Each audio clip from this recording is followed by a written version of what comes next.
खुलुमबाय गोजोन फुंबिलिनि बयनिसिमबो गाहाम हामलायनायखौ जासिहरनाय थाबाय आं सिबि रानी ब्रह्म नोंथांमोनखौ एसबी बड' निउज चेनेलाव गासैखौबो बरायबावनाय थाबाय नोंथांमोननि थाखाय आं गोदान मोनसे भिडिअ लानानै फैबावबाय अन्नानै भिडिअखौ जोबजासिम नायलांदो अपारेशन सिन्दुरनि गेजेरजों भारतनि आर्म फोर्सनि गाग्लोबनायाव जैश-ए-मोहम्मद उदखारि हान्जानि गाहाय अदेबानि चीफ मौलाना मासुद आजहारनि नखरनि 10 सोद्रोमाफोरजों लोगोसे बे आफादनि 4 सोद्रोमाफोरा थैनो गोनां जादों। बेखौ मौलाना मासुद आजहारानो फोरमायथिदों आरो नखरनि सोद्रोमाफोरखौ जोबथा बिदाय होनायखौबो नुनो मोननाय जादों। नखरनि सोद्रोमाफोरा थैनानै आल्लाहनियाव थांबाय आरो थैनायखौ लानानै दुखु मोननाय गैया होननानै बिबुंथि होदों मौलाना मासुद आजहारा। मौलाना मासुद आजहार जाय इन्टारनेशनेल टेररिस्ट होननानै UN सिकिउरिटि काउन्सिलजों फोसावजाखानाय बे दुथांनि बिथोनाव गोबां प्लानिं खालामनाय जाबोदों आरो भारतआव गोबां खेब गाग्लोबनाय जाबोदों। भारतआव 1994 मायथाइयाव दुथांखौ एरेस्ट खालामनाय जादोंमोन नाथाय एयार इन्डिया IC-814 खौ हाइजेक खालामनायनि उनाव दुथांखौ अदेबानि उदखारिखौ एंगारनानै हरफिननाय जादोंमोन। 2001 मायथाइयाव पार्लियामेन्टआवबो एटेक खालामदोंमोन। 2008 मुम्बाइ एटेकआवबो दुथांनि आखाइ दङ।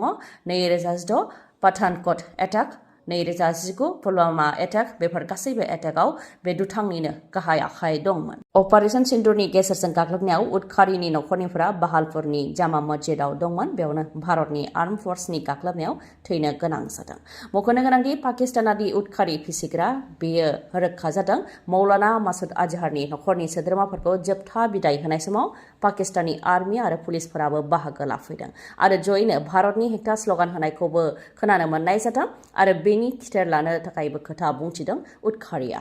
रिपर्टनि बायदिब्ला अपारेशन सिन्दुरनि गेजेरजों इन्डियान आर्म फोर्सआ पाकिस्तान आरो पाकिस्तान अकुपाइड जम्मु एन्ड काश्मीर गासै मोन 9 जायगायाव 24 खेब मिसाइलजों गाग्लोबदों जेराव 100नि गोबाङा जिउ खोमानो गोनां जादों आरो 60नि गोबाङा जोखोम जादों।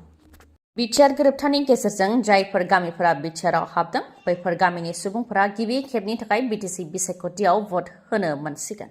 जायफोर गामिफोरा बिटिआरआव गोदानै हाबदों बैफोर गामिखौ बिटिसिनि थाखानाय बियाबफोरनि मादाव बबे बियाबाव सोनो बेखौ लानानै बिटिसि प्रिन्सिपाल सेक्रेटारिनिफ्राय डिसिफोरनिसिम लाइजाम हरदों। नलबारि, दरं, बिश्वनाथ आरो सनितपुर जिल्लानि डिसिफोरनिसिम लाइजाम हरदों जाहाथे जिअग्राफिकेल फिचार, जानथाय, थांलाय फैलायनि राहा, सुबुं अनजिमा, गामि खाथियाव भट मिरु दंना गैया बेफोर गासैनिबो सायाव आरो सुबुंफोरनि सुबिदाखौ नोजोर होनानै जाहाथे बिटिआर गोदानै हाबनाय गामिफोरखौ बिटिसिनि बबे बियाबाव सोनो नांगौ बेनि सायाव मोजाङै नायबिजिरनानै बेनि सायाव डिसिफ्रा जाहाथे प्रप'जाल हरो आरो बेनि रिपर्टखौ बिटिसि सोरखारनो हरो बेनि थाखाय नलबारि, दरं, बिश्वनाथ आरो सनितपुर जिल्लानि डिसिफोरनिसिम लाइजाम हरदों बिटिसि प्रिन्सिपाल सेक्रेटारिनिफ्राय। नैथि खोलोबनि पन्चायत बिसायख'थिया जानानै थांबाय जेराव गिबि खोलोबनि पन्चायत बिसायख'थियाव जानाय दुंहाव थासारि बायदिनो नैथि खोलोबनि पन्चायत बिसायख'थियावबो दुंहाव थासारि जादों। पुलिस आरो रायजो राजानि गेजेराव बेलट बक्सखौ सेलायलायनाय मोनसे थासारि जादों। बेलट बक्सखौ बुफाय बुसि खालामनो नागिरनायखौ लानानै पुलिसआ बेलट बक्सखौ लानानै थांदोंमोन। बेनि उनावनो रायजो राजा आरो पुलिसनि गेजेराव बेलट बक्सखौ सेख'लायनाय जाथाय जादों। सामुगुरियाव जादों बे जाथाया। मख'नो गोनांदि थांनाय 2 मेआव गिबि खोलोबनि पन्चायत बिसायख'थिया जादोंमोन जेराव गोबां पलिं स्टेशनफोरावनो दुंहाव थासारि जानायनि थाखाय 43 पलिं स्टेशनफोराव फिन भट होनाय जागोन। बेनि मादाव श्रीभूमियावबो गोबां दुंहाव थासारि जादोंमोन। धोन सम्पति बायदिफोराबो गोबां खहा जादों। बेलट बक्सखौ फुख्रियाव गारहरनाय जाथायबो जादोंमन। काछारनि काटिगड़ायावबो मोननै हान्जानि गेजेराव गाज्रि बुलायलायनाय जादोंमोन जेराव 5 सुबुङा जोखोम जानो गोनां जादोंमोन आरो गोबांखौनो पुलिसआ एरेस्टबो खालामनानै लानानै थांदों। बेबायदिनो पन्चायत बिसायख'थियाव गोबां दुंहाव थासारि जादों। गिबि खोलोबनि पन्चायत बिसायख'थियाव दुंहाव थासारि जानायजों लोगोसे नैथि खोलोबनि पन्चायत बिसायख'थियावबो दुंहाव थासारि जादों। सामुगुरियाव पुलिस आरो रायजो राजाफोरनि गेजेराव बेलट बक्सखौ सेख'लायनाय जाथाय जादों। नैथि खोलोबाव धुब्रि, साउथ सालमारा, मानकाछार, गवालपारा, बङाइगाव, बरपेटा, बजालि, नलबारि, कामरुप मेट्र', हजाइ, नगाव, मरिगाव आरो दरं बेफोर जिल्लाफोराव भट होनाय जादोंमोन। 20 मोनजाफ्रांनानै 35निबो बांसिन सुबुंफोरा देहा फाहामसालियाव थिसनजानो गोनां जादों। धेमाजि 2 नं रामपुर बर' गामियाव गंसे गामिनिनो 35निबो बांसिन सुबुंफोरा बिस मोनजाफ्रांनानै देहा फाहामसालियाव थिसनजानो गोनां जादों। बिथांमोनहा खिनाय गोबानाय जानायजों लोगोसे खर' सानाय, उदै सानाय बायदि बेरामाव गोग्लैनो गोनां जादों। जायनि जाहोनाव बिथांमोनखौ सिलाफोथार मडेल देहा फाहामसालियाव थिसननो गोनां जादों। फोरमायथिनाय बायदिब्ला गंसे नखराव बाथौ आर'ज लादोंमोन। बेयाव बाथौ आर'जजों लोगोसे जानाय लोंनाय हाबाफारिबो लादोंमोन। बेयावनो ना जानायनिफ्राय बेबायदि जाथाया जानो मोन्दों जानो हागौ होननानै सन्देहखौ फोरमायथिदों बिथांमोनहा। बिटिआरआव फालांगिरिनिफ्राय रां दाबिनाय जाथाय। 15 लाख रां होनो हायाब्ला फिसाज्लाखौ लांखारनानै बुथारनो हुमखि फालांगिरिखौ। गसाइगावआव 15 लाख रां दाबि खालामनानै पुलिसनि जेयाव 3 दुथाङा हमजादों। मुंफोरा उदयन चक्रवर्ती, अभिजित चक्रवर्ती आरो सौरभ राय। गसाइगाव पुलिसआ हमदों बिसोर गासै 3खौ। महकुमा पुलिस बिबानगिरि हिरेन डेकानि दैदेननायाव 27 नं राजा लामानि सापट दालांनिफ्राय 3 दुथांखौ हमनो हादों।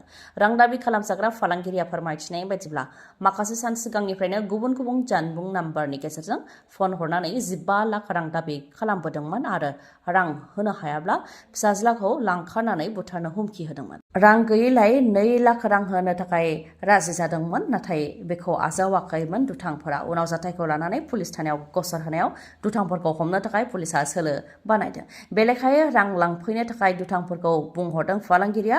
उनाव दुथांफोराबो सापट दालांनि साखाथियाव मटर साइकेलजों फैनानै रां लाबोनो थाखाय बुंथि हरदोंमोन। रांनि बेगखौ मटर साइकेलाव दोननानै एसे जानगाराव गसंनानै थानो थाखाय बुंथि हरदोंमोन दुथांफोरा।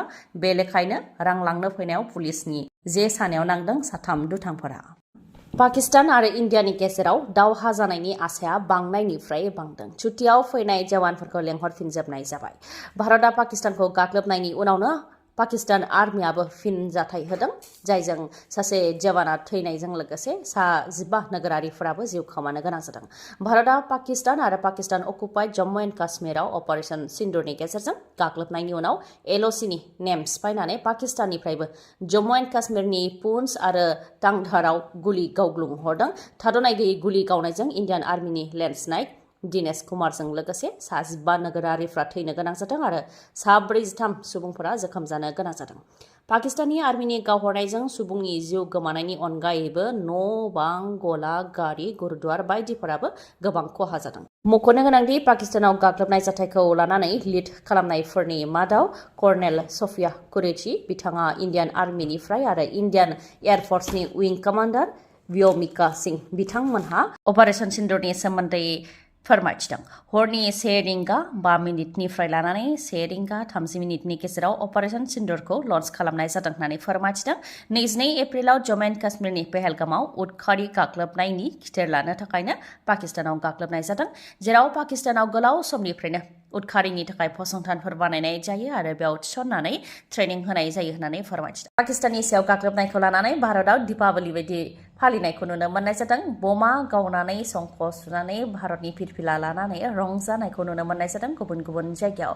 भारत माता की जय स्ल'गान होनायजों लोगोसे इन्डियान आर्म फर्सनि थाखायबो जय होनानै स्ल'गान होदों भारतनि थागिबिफोरा। रंजालि बैसागुनि गेदेर अफार। सान्तिपुराव थानाय बागुरुम्बा टिभिएस श'रुमा रंजालि बैसागुनि गेदेर अफार लानानै फैदों।